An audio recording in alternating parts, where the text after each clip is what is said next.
নমস্কার দর্শক বন্ধু, আজ আমি আপনাদের সঙ্গে মনোরমা ইন্ডাস্ট্রি রেজাল্ট নিয়ে আলোচনা করব এবং জানবো যে এই বিজনেসে এই মুহূর্তে ঠিক কী ধরনের অপরচুনিটি আছে এবং কী ধরনের রিস্ক আছে। তো প্রথমেই শুরু করি যে এই মনোরমা ইন্ডাস্ট্রি কি করে। তো আপনারা নিশ্চয়ই কোকো বাটারের নাম শুনেছেন, মানে কোকো থেকে যে বাটার তৈরি হয় সেটা কোকো বাটার। এবং এই কোকো বাটার বিভিন্ন দেখবেন চকলেট থেকে শুরু করে কনফেকশনারি থেকে শুরু করে বেকারি থেকে শুরু করে সেখানে ইউজ হয়। এবার এই যে কোকো বাটার, সেই কোকো বাটার ইউজ করে যদি ধরুন কোনো চকলেট বা কোনো প্রোডাক্ট যদি বানানো হয়, তাহলে সেই প্রোডাক্টের দাম অনেক বেশি হয়। এবং সেটা হলে কি হয়, অনেক মানুষ তো সেটাকে অ্যাফোর্ড করতে পারবে না, প্লাস কোম্পানির প্রোডাকশন কস্ট বেড়ে যাবে। এই জন্য অনেক বেকারি বা অনেক চকলেট যারা তৈরি করে বা কনফেকশনারি যারা আছে, তারা কিন্তু এই কোকো বাটারের বদলে কোকো বাটার ইকুইভ্যালেন্ট তৈরি করে। এবার এই কোকো বাটার ইকুইভ্যালেন্ট কিন্তু বিভিন্ন ইন্ডাস্ট্রিতে ব্যবহৃত হয়। মানে কোকো বাটার ইন্ডাস্ট্রি মানে যে ইকুইভ্যালেন্ট রয়েছে, এই যে কসমেটিক্স তৈরির কাজে লাগে, আবার কিছু মানে ওষুধ তৈরিতে কাজে লাগে, এবং আপনার তার সঙ্গে সঙ্গে এই যে ফুড ইন্ডাস্ট্রি, তো এটাতে তো লাগেই। তার মানে ফুড থেকে শুরু করে ফার্মা সেগমেন্ট থেকে শুরু করে আপনার কসমেটিক্স সমস্ত জায়গাতেই কিন্তু এই কোকো বাটার ইকুইভ্যালেন্ট ইউজ হয়। আমরা যে কোম্পানিকে নিয়ে আলোচনা করছি, এরা ফার্মা সেগমেন্টে যে সিবি লাগে সেটা বানায় না, শুধুমাত্র কিন্তু ফুড এবং কসমেটিক্স সেগমেন্টের যে মানে কোকো বাটার ইকুইভ্যালেন্ট লাগে সেটা কিন্তু তারা তৈরি করে। এবার এই যে কোকো বাটার ইকুইভ্যালেন্ট মানে এই কোকো বাটার ইকুইভ্যালেন্ট জিনিসটা তৈরি হয় কোথা থেকে? মেন যেটা হয় হচ্ছে আপনার বেশ কিছু যে সিড আছে সেই সিড থেকে তৈরি হয়। তার মধ্যে রয়েছে আপনার শাল সিড, ম্যাঙ্গো সিড, মানে শাল গাছের যে মানে আপনার বীজ হয়, মানে আমের যে বীজ হয়, সেই শাল সিড ম্যাঙ্গো সিড থেকে কিন্তু কোকো বাটার ইকুইভ্যালেন্ট তৈরি হয়, এবং চিয়া সিড থেকেও কিন্তু কোকো বাটার ইকুইভ্যালেন্ট তৈরি হয়।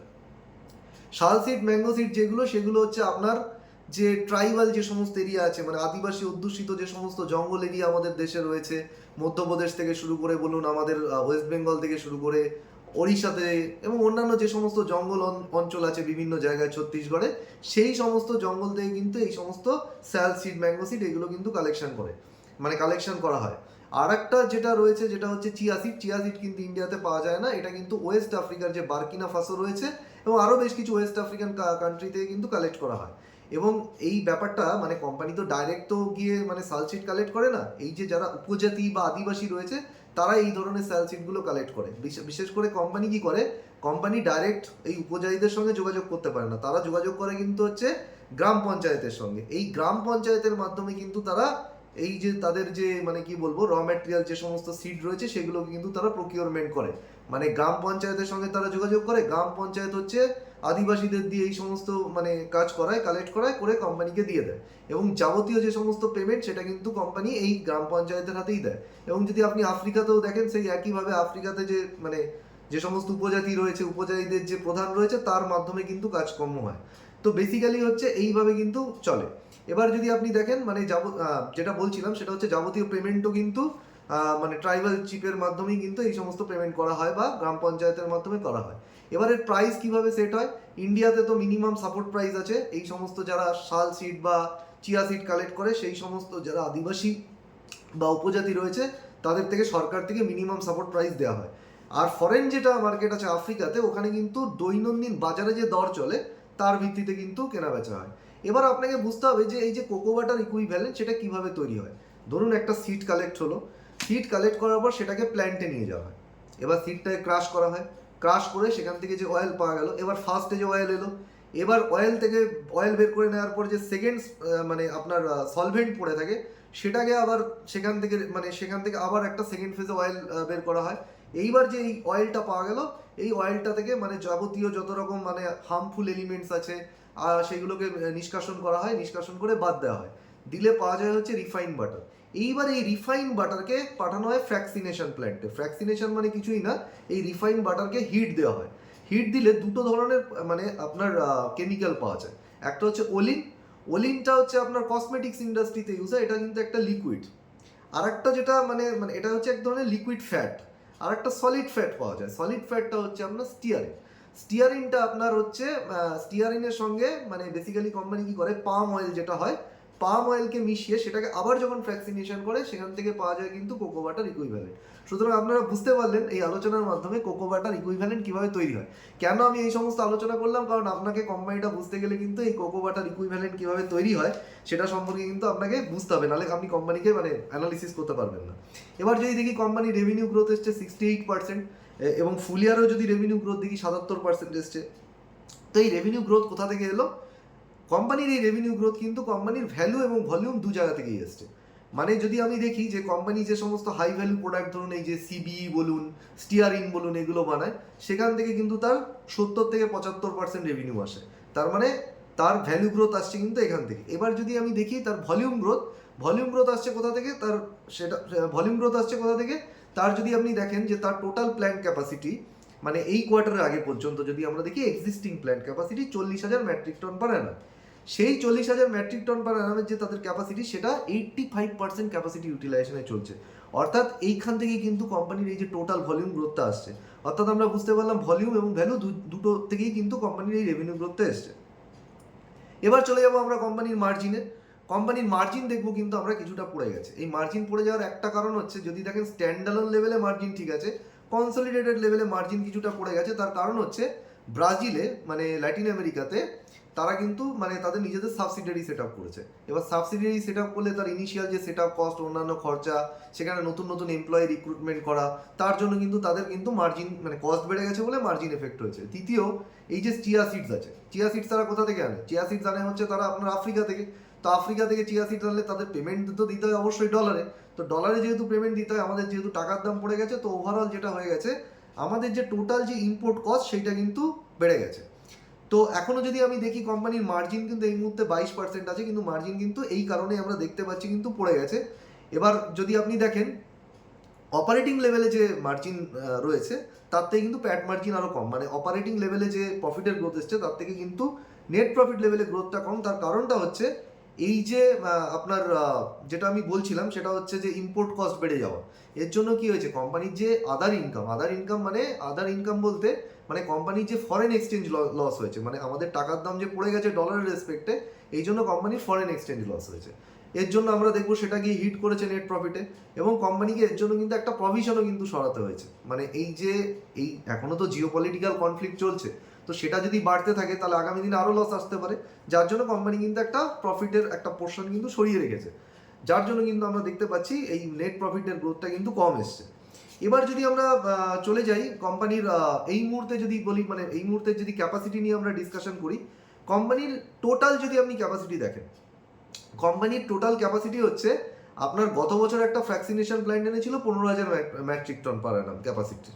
এই বছর মানে তারপরে তারা একটা 40,000 মেট্রিক টন পার অ্যানামের, 40,000 না, সেকেন্ড আর একটা ফ্যাক্সিনেশন প্ল্যান্ট আনে 25,000 মেট্রিক টন পার অ্যানামে। তাহলে টোটাল তাদের কত ক্যাপাসিটি হলো? তাদের টোটাল ক্যাপাসিটি হলো 25 + 15 40,000 মেট্রিক টন পার অ্যানাম। এইবার এই যে 40,000 মেট্রিক টন পার অ্যানাম, কোম্পানির ম্যানেজমেন্ট বলেছিল এই যে কোয়ার্টারে আমরা দাঁড়িয়ে আছি এখন, সেখানে কোম্পানি আরও 12,000 metric ton per annum add করবে। কিন্তু এই মুহূর্তে যদি আমরা দেখি, এই 12,000 মেট্রিক টন পার অ্যানাম যেটা এই কোয়ার্টারে অ্যাড করার কথা ছিল, সেটা কিন্তু অ্যাড করেনি। তাহলে কোম্পানির টার্গেট কত ছিল? 52,000 metric ton per annum total capacity হবে। কিন্তু এখানে কিন্তু কোম্পানির ক্যাপাসিটি বেড়ে হয়েছে 47,500 মেট্রিক টন পার অ্যানাম। তার কারণটা হচ্ছে এই যে ক্যাপাসিটি যেটা 12,000, সেটা দুটো ফেজে আসার কথা, মানে ফেজ 1 আর ফেজ 2। মানে যেটা ফেজ 1, মানে আমি বলতে চাইছি যে প্রথম যে ভ্যাকসিনেশন প্ল্যান্ট, সেখানে 4,500 metric ton per annum add হবে, আর দ্বিতীয় যে প্ল্যান্ট আছে সেখানে 7,500 টন পার অ্যানাম অ্যাড হবে। এবার আমরা দেখতে পাচ্ছি যে দ্বিতীয় যে প্ল্যান্টটা রয়েছে, সেখানে কিন্তু 7,500 টন পার অ্যানাম যে ক্যাপাসিটি, সেটা অ্যাড হয়ে গেছে। তো এখন টোটাল ক্যাপাসিটি হচ্ছে 47,500 টন পার অ্যানাম। তো কিন্তু যেটা ফেজ 1-এর যেটা, সেটা কিন্তু এখনো আসেনি। মানে ফেজ 1-এ আরও 4,500 কিন্তু টন কিন্তু এখানে ক্যাপাসিটি অ্যাড হবে, সেটা কিন্তু এই 27 সালের মধ্যে অ্যাড হবে। সুতরাং আমরা দেখছি যতটা ক্যাপাসিটি আসার কথা ছিল ততটা কিন্তু এখানে আসেনি, এবং কোম্পানির ম্যানেজমেন্ট বলছে এই টোটাল যে 52,000 টন ক্যাপাসিটি, যেটা এই বছরের গাইডেন্স ছিল, এটা 27 সালের মধ্যে চলে আসবে, এবং প্রথম বছরের মধ্যেই কিন্তু প্ল্যানটা 85 থেকে 90, মানে 85 থেকে 90%, মানে 85 থেকে 90% ক্যাপাসিটি ইউটিলাইজেশনে কিন্তু রান করবে। তো সুতরাং এটা হচ্ছে মানে যদি আমরা দেখি এই মুহূর্তে কোম্পানির ক্যাপাসিটি টোটাল রয়েছে। এবার কোম্পানি কিন্তু তাদের আরও বেশ কিছু কিন্তু ক্যাপাসিটি কিন্তু তারা আনছে। প্রথম হচ্ছে তারা 75,000 মেট্রিক টনের কিন্তু একটা ক্যাপাসিটি আনছে, 75,000 মেট্রিক টন পার অ্যানাম। এখানে কোম্পানি কি করবে? এখানে কোম্পানি হচ্ছে এই যে আমরা বললাম স্যাল সিড বলুন, চিয়া সিডস বলুন, এইগুলোর ভ্যাকসিনেশন করবে, এবং তার সঙ্গে সঙ্গে কিন্তু ইসস বলে একটা জিনিস আছে, তার ভ্যাকসিনেশন করবে। ইসস কিছুই না, ইসস হচ্ছে আপনার এই মানে আমরা বললাম না যে ওলিন বলছিলাম, ওলিনটা পাওয়া যায় কোথা থেকে? আপনার এই যে ভ্যাকসিনেশন করার পরে রিফাইন্ড বাটার থেকে আমরা ওলিন পেলাম। এই ওলিনটা কোথায় ইউজ হয়? কসমেটিক ইন্ডাস্ট্রিতে, লিকুইড ফ্যাট। এই লিকুইড ফ্যাটটাকে হার্ড ফ্যাটে মানে সলিড যে ফ্যাট মানে ওলিন থেকে স্টিয়ারিন বানানোর যে প্রসেস সেটাকে বলা হচ্ছে ইসস। এই যে স্টিয়ারিনের কিন্তু বিশাল হিউজ ডিমান্ড আছে এবং খুব হাই মার্জিন প্রোডাক্ট। তো কোম্পানি কিন্তু এইগুলো বানাবে এই 75,000 মেট্রিক টন পার অ্যানামের যে প্ল্যান্ট আনছে সেখানে। প্লাস এটার সাথে সাথে কোম্পানি এখানে কিন্তু কোকো বাটার অল্টারনেটিভও তৈরি করবে। এবার আপনি বলতে পারেন কোকো বাটার ইকুইভ্যালেন্টের সঙ্গে কোকো বাটার অল্টারনেটিভের ফারাকটা কোথায়? কোকো বাটার ইকুইভ্যালেন্টের কিন্তু প্রথম কথা হচ্ছে যে কোকো বাটার ইকুইভ্যালেন্ট বানাতে গেলে যে র ম্যাটেরিয়ালগুলো লাগে সেই র ম্যাটেরিয়ালের কিন্তু অ্যাভেলেবিলিটি কম আছে। যেমন ধরুন এই যে চিয়া সিডস আমরা সম্পূর্ণভাবে এটা বাইরে থেকে আনতে হয়, বাইরের উপর এরা নির্ভরশীল। তো ব্যাপারটা হচ্ছে এখানে কিন্তু মানে কোকো বাটার অল্টারনেটিভ বানাতে গেলে যে সমস্ত র ম্যাটেরিয়াল লাগে সেগুলো কিন্তু অতটা মানে মানে কি বলবো অ্যাভেলেবিলিটি অনেকটা বেশি আছে। এবং দ্বিতীয় ব্যাপারটা হচ্ছে কোকো বাটার ইকুইভ্যালেন্ট বানানোর জন্য যে ম্যানুফ্যাকচারিং প্রসেস রয়েছে সেটা কিন্তু অনেকটা মানে মানে কি বলবো মানে ম্যানুফ্যাকচারিং প্রসেসটা কিন্তু অনেক খরচ সাপেক্ষ। কিন্তু কোকো বাটার অল্টারনেটিভের যে ম্যানুফ্যাকচারিং প্রসেস সেটা কিন্তু চিপ। সেই জন্য দেখবেন মানে যে কোকো বাটার অল্টারনেটিভ সেটা হচ্ছে কম দামি যে সমস্ত চকলেট বলুন বেকারি প্রোডাক্ট বলুন সেখানে ইউজ হয়। কোকো বাটার ইকুইভ্যালেন্ট যেটা সেটা কিন্তু দামি প্রোডাক্টে ইউজ হয়, কোকো বাটার অল্টারনেটিভ কম দামি প্রোডাক্টে ইউজ হয়। তো বেসিক্যালি কোম্পানি এই 75,000 যে মেট্রিক টন পার নামে যে প্ল্যান্ট আছে ওখানে বানাচ্ছে, ওখানে এগুলো মানে বানাবে আর কি।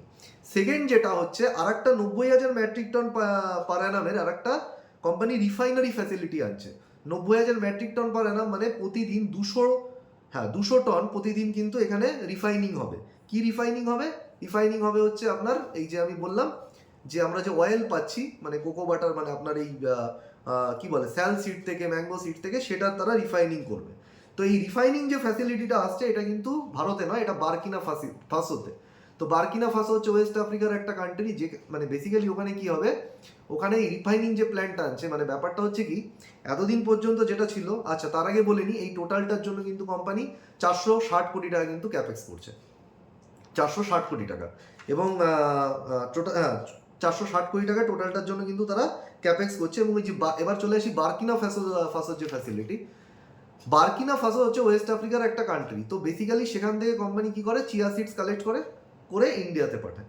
কিন্তু এতদিন পর্যন্ত তারা এটা করছিল। এবার এই প্রসেসে না যেটা সমস্যা হচ্ছে এই যে চিয়া সিডস তারা কালেক্ট করে ইন্ডিয়াতে ট্রান্সপোর্ট করছে, অনেক চিয়া সিডস কিন্তু এতে নষ্ট হয়ে যায়। দ্বিতীয় ব্যাপারটা হচ্ছে এই ট্রানজিট টাইম ফ্রেমটা হচ্ছে 60 দিনের। 60 দিনে কিন্তু অনেক চিয়া সিডসের যে কোয়ালিটি সেটা কিন্তু খারাপ হয়ে যায়। এক তো হচ্ছে চিয়া সিডস যখন ট্রান্সপোর্ট হয় অনেক হচ্ছে মানে মানে কি বলবো মানে পড়ে যায়, ট্রান্সপোর্টেশনে নষ্ট হয়ে যায়। আর বাকিটা হচ্ছে মানে এই ট্রান্সপোর্ট এত দিনের বলে অনেকটা কোয়ালিটি খারাপ হয়ে যায়। এর জন্য কি হচ্ছে একই হচ্ছে যদি এই চিয়া সিডসগুলো আমরা দেখি চিয়া সিডস থেকে যে অয়েল জেনারেশন মানে যে ফ্যাটটা চিয়া সিডস থেকে যে ফ্যাটটা পাওয়া যায় মানে চিয়া সিড ক্রাশ করলে 45 থেকে 50% কিন্তু ফ্যাট পাওয়া যায়, পুরোটা কিন্তু কখনো ফ্যাটে কনভার্ট হয় না, মানে পুরো ফ্যাট কিন্তু পাওয়া যায় না। এবার ব্যাপারটা হচ্ছে তার মধ্যে যদি বেশিরভাগ চিয়া সিড ওয়েস্ট হয়ে যায় বা চিয়া সিড যদি মানে কোয়ালিটি খারাপ হয়ে যায় তাহলে ফ্যাটের পরিমাণটা কোম্পানির আরও পড়ে যাবে, মানে কোম্পানি যেটা বানাচ্ছে সেটার পরিমাণটা আরও কমে যাবে। সেই জন্য কোম্পানি ডিসিশন নিয়েছে ভাই আমি এই ট্রান্সপোর্টের ঝামেলায় যাবো না, প্লাস ট্রান্সপোর্টের খরচাও তো অনেক। সুতরাং কোম্পানি মনে করছে যে আমরা এইগুলোকে ট্রান্সপোর্ট করবো না, আমরা ওই ওয়েস্ট আফ্রিকা যেখান থেকে আমরা কালেক্ট করছি মানে বার্কিনা ফাসো থেকে কালেক্ট করছে হচ্ছে আপনার চিয়া সিডস, তো ওখানেই ওগুলো রিফাইনিং করবে। ওখানে রিফাইনিং করে ওখান থেকে মানে অয়েল এক্সট্রাকশন করে সেখান থেকে বাটার যেটা আসবে মানে যে ফ্যাটটা পাবে ফ্যাট মানে আপনার এই যে ওলিন স্টিয়ারিন ফ্যাট বাটার সেগুলো ইন্ডিয়াতে তারা কি করবে ট্রান্সপোর্ট করবে। তো এতে কি হবে কোম্পানির কিন্তু অনেক বেশি মানে কস্ট কন্ট্রোল কিন্তু প্রোডাক্টের উপর চলে আসবে। এবার এর জন্য কিন্তু মানে এই পার্টিকুলার 460 কোটি টাকা বললাম খরচা করছে, তার মধ্যে 120 কোটি টাকা কিন্তু এর জন্য কিন্তু কোম্পানি খরচা করছে। তো এবার আমরা বুঝতে পারলাম এটা। এবার যদি কোম্পানি গাইডেন্সে চলে আসি, কোম্পানি ম্যানেজমেন্ট গাইডেন্স দিয়েছে হচ্ছে 25 থেকে 30% রেভিনিউ গ্রোথের গাইডেন্স দিয়েছে পরের বছরের জন্য। তো এই বছরের জন্য আমরা তাদের যে মানে রেভিনিউ গ্রোথ দেখেছি 68%। তো কোম্পানির ম্যানেজমেন্ট কিন্তু গাইডেন্স এখানে কমিয়ে দিয়েছে, আমরা স্পষ্ট দেখতে পাচ্ছি। বাট এই যে মানে এবার যে গ্রোথের গাইডেন্স দিয়েছে, তো প্রথম কথা হচ্ছে কোম্পানি তো মানে হিউজ রেটে তো সবসময় সেমভাবে বাড়তে পারবে না, একটা সময় পরে তো গ্রোথ কমে যায়। তো 25 থেকে 30% গাইডেন্স সেটা মোটামুটি ঠিক আছে। তো এখানে গাইডেন্সটা যেটা দিয়েছে মানে সেই গাইডেন্সে মানে তারা বলতে চাইছে ওই ভলিউম গ্রোথ এবং ভ্যালু গ্রোথ দুটো থেকেই তাদের রেভিনিউ আসবে। তারা বলেছে না 85 থেকে 90% এই যে নতুন প্ল্যান্ট তারা অ্যাড করছে তার ক্যাপাসিটি প্রথম বছরে 85-90% চলে আসবে। তো ওখান থেকে কিন্তু কোম্পানির ভলিউম গ্রোথ চলে আসবে, প্লাস ভ্যালু অ্যাডেড প্রোডাক্ট থেকে ভ্যালু গ্রোথ আসবে। মার্জিনের যদি তারা আমরা দেখি মার্জিনের গাইডেন্স দিয়েছে 25 থেকে 27%। ইবিডা মার্জিন এই মুহূর্তে তাদের ইবিডা মার্জিন কিন্তু এই রেঞ্জেই আছে, মানে সেম রেঞ্জে। যদি আপনি ফুল ইয়ার রেসপেক্টে দেখেন এখন কোম্পানির মার্জিন এই 27%ই আছে, এই রেঞ্জেই থাকবে। গ্রস মার্জিন 45 থেকে 50%, সেম রেঞ্জেই কোম্পানি টার্গেট দিয়েছে। লং টার্ম তাদের রেভিনিউ গোল শেয়ার করেছে হচ্ছে কোম্পানি 30 সালের মধ্যে তাদের টোটাল রেভিনিউ হবে 3,500 কোটি টাকা। তার মানে যদি 3,500 কোটি টাকা যদি আমরা দেখি, তাহলে 22% কিন্তু রেটে তারা আগামী 4 বছর রেভিনিউ গ্রোথ মানে আনবে তারা। তো যদি আমরা দেখি 22% রেভিনিউ গ্রোথ, সেটা কিন্তু যথেষ্ট ভালো। যদি কোম্পানি এটা মানে করতে পারে তাহলে কিন্তু মানে কোনো সমস্যা নেই। এবং এটা করতে গেলে যেটা করতে হবে সেটা হচ্ছে তারা যেখানে যেখানে খরচা করছে, ক্যাপাসিটি বাড়াচ্ছে, সেইগুলো কিন্তু সময় সময় আসতে হবে। সেইগুলো ডিলে হয়ে গেলে সমস্যা। এখন ম্যানেজমেন্টের বক্তব্য হচ্ছে 28 সালের মধ্যে তাদের যাবতীয় যত ক্যাপাসিটি আছে সমস্ত ক্যাপাসিটি কিন্তু চলে আসবে। এবার যদি আমরা দেখি এই যে তারা যে পুরো যে ক্যাপেক্সটা করছে, যেটার কথা আমরা বলছিলাম, সেই ক্যাপেক্সটা কিন্তু তারা করছে কিন্তু সম্পূর্ণ তাদের ইন্টারনাল ফান্ড থেকে। মানে এর জন্য কিন্তু তারা বাইরে থেকে কিন্তু যে লোন নিয়ে ক্যাপেক্স করছে তা না। বাট এখানে আর একটা জিনিস কিন্তু মানে ম্যানেজমেন্ট বলেছে, প্রয়োজনে তারা আরো 500 কোটি টাকা ফান্ড কিন্তু তারা ফিউচারে রেজ করতে পারে তাদের ইকুইটি বেচে, মানে ডাইলুট করে। তো এখানে এটাই হচ্ছে আমার একটা মানে বড় কনসার্ন। তোমার যখনই তোমাকে ক্যাপেক্স করতে হচ্ছে, তখনই তুমি যদি ইকুইটি ডাইলুট করতে থাকো, তাহলে আলটিমেটলি কি হবে, তোমার রিটার্ন অন ইকুইটি কমে যাবে, তোমার আরোই ডাইলুশন হবে। তো ব্যাপারটা হচ্ছে এটা একটা মানে কনসার্ন আমার কাছে। কিন্তু এখন যেটা ব্যাপার হচ্ছে, কোম্পানির ইকুইটি ডাইলুশন করলেও মানে অতটা খারাপ বলবো না, কারণ কোম্পানি অলরেডি এই মুহূর্তে কিন্তু তাদের ক্যাশ ফ্লো পজিটিভ আছে। যদি ক্যাশ ফ্লো নেগেটিভ থাকতো, ইকুইটি ডাইলুট করতো, সেটা খারাপ। বাট এই মুহূর্তে কিন্তু ফ্রি ক্যাশ ফ্লো যেটা, সেটা কিন্তু তাদের পজিটিভ আছে। তো কোম্পানির ওয়ার্কিং ক্যাপিটাল ডেজ যদি দেখি, ফ্রি ক্যাশ ফ্লো পজিটিভ হয়েছে, তার কারণটা হচ্ছে ওয়ার্কিং ক্যাপিটাল ডেজ কিন্তু তাদের ইমপ্রুভমেন্ট হয়েছে। 151 দিন ছিল আগের বছরে, এটা কমে হয়েছে 125 দিন। তাদের কাছে এই মুহূর্তে যে ক্যাশ প্রফিট আছে, সেটা তাদের টোটাল যে গ্রস অ্যাসেট রয়েছে তার থেকে বেশি আছে। ডেট টু ইকুইটি রেশিও ঠিক আছে। তাদের মানে যে অপারেটিং প্রফিট তারা করছে, তার মধ্যে সেটা ক্যাশ ফ্লো কনভার্সন রেশিও 95%, মানে যেটা তারা প্রফিট করছে সেটা তারা ক্যাশে জেনারেট করছে, সব ঠিক আছে। শুধু যদি আমরা দেখি, তাদের ইনভেন্টারি ডেজ কিন্তু এখানে হাই আছে। একটা জিনিস আপনাকে বুঝতে হবে যে ইনভেন্টারি ডেজ এখানে হাই থাকার কারণটা হচ্ছে এই যে আমরা এই যে সিডগুলো তারা যে কালেকশন করে না, এই সিডের না একটা সিজন আছে। সব সিজনে কিন্তু সব সিড পাওয়া যায় না, সেই জন্য আগে থেকে কিন্তু তাদেরকে মাল স্টক করে রাখতে হয়। মানে পরের বছরে যদি তাদেরকে মানে ব্যবসা করতে হয়, মানে তাদের এই সমস্ত যে সমস্ত মানে মানে যেখান থেকে তারা এই যে কোকো বাটার বানাবে, তার জন্য যে সাল সিড, চিয়া সিডস, এগুলো তারা আগে থেকেই কিনে রেখে দিয়েছে অ্যাডভান্সে। কারণ একটা জিনিস হচ্ছে, যে কোনো সময় প্রাইস আপ ডাউন হতে পারে। প্রাইস যদি অত্যন্ত বেড়ে যায়, তাহলে কিন্তু কোম্পানির আমার মার্জিন পড়ে যাবে। তো আবার সব সিজনে এগুলো পাওয়া যায় না, এগুলো হচ্ছে মানে কোনো কোনো সিজনে পাওয়া যায়। তো সেই সিজনে কিন্তু অ্যাডভান্স প্রকিউরমেন্ট করে রাখে। তো সুতরাং এখানে কিন্তু এই ইনভেন্টারি বেড়ে যাওয়াটা কিন্তু খুব বেশি এখানে সমস্যার বিষয় নয়। আবার দেখবেন যে যখন এই ইনভেন্টারি থেকে মাল বানিয়ে তারা ক্লায়েন্টদের দিয়ে দিয়েছে, তখন কিন্তু ইনভেন্টারি লেভেল আবার নর্মাল হয়ে গেছে। যেটা মানে এখানে সব থেকে বড় কনসার্ন, এটা তো গেল ওভারঅল অ্যানালিসিস। সব থেকে বড় কনসার্ন যদি মানে আমার অ্যানালিসিস মতে, সেটা হচ্ছে কোম্পানি হেজিং স্ট্র্যাটেজি কিন্তু খুব দুর্বল। মানে হেজিং স্ট্র্যাটেজি বলতে মানে এই যে কোম্পানি, আমি বলছিলাম যে র মেটেরিয়াল তারা কেনে। এবার র মেটেরিয়াল যখন তারা কেনে, র মেটেরিয়ালের যদি দাম বেড়ে যায়, তাহলে কিন্তু মানে যেটা হয়, মানে ব্যাপারটা হচ্ছে র মেটেরিয়ালের দাম যদি বেড়ে যায়, তারা কিন্তু এখানে প্রোডাক্ট প্রাইস কিন্তু বাড়াতে পারে না। কারণটা হচ্ছে, দেখুন কোম্পানি কাদের সাথে কাজ করে, কোম্পানির ক্লায়েন্ট কারা। কোম্পানির যারা ক্লায়েন্ট, তারা হচ্ছে সব থেকে বড় বড় এফএমসিজি কোম্পানি, বড় বড় চকলেট কোম্পানি, বড় বড় বেকারি। এবার বলুন, একটা কোম্পানি যখন একটা ছোট কোম্পানি যারা এই ধরনের জিনিস তাকে সাপ্লাই করছে, তার সঙ্গে যখন কন্ট্যাক্ট করবে, বার্গেনিং পাওয়ার কার কাছে থাকে? বার্গেনিং পাওয়ার থাকে হচ্ছে বড় কোম্পানির কাছে। এবার বড় কোম্পানি জেনারেলি কি করে, এদের সাথে তো ফিক্সড প্রাইসে কন্ট্রাক্ট করে নেয় যে ভাই তুমি আমাকে এই দামে প্রোডাক্ট বেচবে। এবার কোম্পানি যখন তার র মেটেরিয়ালের প্রাইস বেড়ে যায়, দুম করে প্রোডাক্টের প্রাইস বাড়াতে পারে না। তাহলে ওই বড় কোম্পানি বলে, ভাই আমি তোমার থেকে নেবো না, অন্য কারোর কাছ থেকে নেবো। এবার বড় কোম্পানি যদি চায়, তাহলে কিন্তু কিছুটা প্রাইস তাকে বাড়িয়ে দিতে পারে। সুতরাং গেল, এটা আমরা দেখতে পাচ্ছি যে তার কিন্তু কোনো প্রাইসিং পাওয়ার নেই। মানে বায়ার সাইড মানে আমি যদি দেখি, তার বায়ারের বার্গেনিং পাওয়ার আছে, কোম্পানির ক্ষেত্রে নেই। এবার আমি যদি তার মানে যেখান থেকে সে কালেকশন করছে, সেখানে যদি দেখি, সেখানে কিন্তু যখন দাম বেড়ে যাচ্ছে, মানে প্রোডাক্টের দাম ধরুন এই যে আদিবাসীদের থেকে যে কালেক্ট করছে, আদিবাসীদের মানে যখন গভর্নমেন্ট দাম বাড়িয়ে দিচ্ছে মিনিমাম সাপোর্ট প্রাইস, তখন কিন্তু তাকে সেই দামেই কিনতে হচ্ছে, এবং সেই দামটা কিন্তু তারা কিন্তু পাস অন করতে পারছে না ক্লায়েন্টের উপর। এবং এখানেও আর একটা ব্যাপার আছে, তারা যেটা করে এক্ষেত্রে, তারা কিন্তু মানে সাপ্লাই সাইডের ক্ষেত্রে 60% হেজিং তারা কিন্তু যেটা করে, ফরওয়ার্ড কন্ট্রাক্ট করে। মানে ধরুন এইখান থেকে মানে যে তারা যে এদের থেকে কিনলো, আলটিমেটলি যদি বেশি দামে তারা কেনে, সেটাকে করার জন্য তারা ফরওয়ার্ড কন্ট্রাক্ট করে, মানে অন্য একটা কন্ট্রাক্ট কিনে রাখে, যাতে তারা মানে তাদের র ম্যাটেরিয়ালের প্রাইসটা মানে মিনিমাইজ, মানে তাদের যাতে মার্জিনে এফেক্ট না আসে। কিন্তু ফরওয়ার্ড কন্ট্রাক্ট মাথায় রাখবেন, মানে ফরওয়ার্ড কন্ট্রাক্ট কিন্তু কোনো এক্সচেঞ্জ ট্রেডেড কন্ট্রাক্ট নয়, মৌখিক কন্ট্রাক্ট। যার সাথে কন্ট্রাক্ট করা হলো, দেখা গেলো বাজারে দাম পড়ে গেল, সে দেখা গেলো বললাম ভাই কন্ট্রাক্ট মারবো না, আমি বাজার থেকে জিনিস কিনে নেবো। ফলে আলটিমেটলি যদি দেখেন তাহলে সেক্ষেত্রে পুরো মার্জিনে কিন্তু কোম্পানিকে হিট নিতে হবে। তার মানে কোম্পানি কিন্তু সাপ্লাই সাইডের মানে যে মানে মানে যেখান থেকে সে কিনছে সেখান থেকে তার দাম বেড়ে গেলে তার পুরো হিটটাই তাকে নিজে নিতে হচ্ছে, কারণ সে কিন্তু সেটা পাস অন করতে পারবে না। সব থেকে বড় প্রবলেম কিন্তু এখানে এই মার্জিনের সমস্যা। কিন্তু কোম্পানি যদি মানে এই জিনিসটাকে মার্জিনটার জায়গাটাকে মানে যদি মোটামুটি ঠিকঠাক করতে পারে, তাহলে আগামী দিনে কিন্তু কোম্পানি যদি যে রেঞ্জে বলছে তার মানে গ্রোথ করবে সেটা যদি ধরে রাখতে পারে তাহলে ঠিক আছে। কিন্তু ওভারঅল আমি বলবো এটা কিন্তু মানে আপনি যদি এই শেয়ারে ইনভেস্ট করেন আপনার রিস্ক এবং রিওয়ার্ড বুঝে করতে হবে, কারণ কোম্পানিতে কিন্তু বেশ কিছু রিস্ক আছে। মানে এই কোম্পানি কিন্তু একদম লো রিস্ক কোম্পানি না, এখানে কিন্তু মানে রিস্কের পরিমাণ রয়েছে এবং যদি পারফরমেন্স ভালো করে সেখান থেকে রিওয়ার্ড পোটেনশিয়ালও রয়েছে। তো আশা করি ভিডিওটা আপনাদের ভালো লাগলো। যদি ভালো লেগে থাকে তাহলে লাইক, শেয়ার এবং সাবস্ক্রাইব করুন। তো আবার দেখা হচ্ছে কোনো ভিডিওতে, ভালো থাকবেন।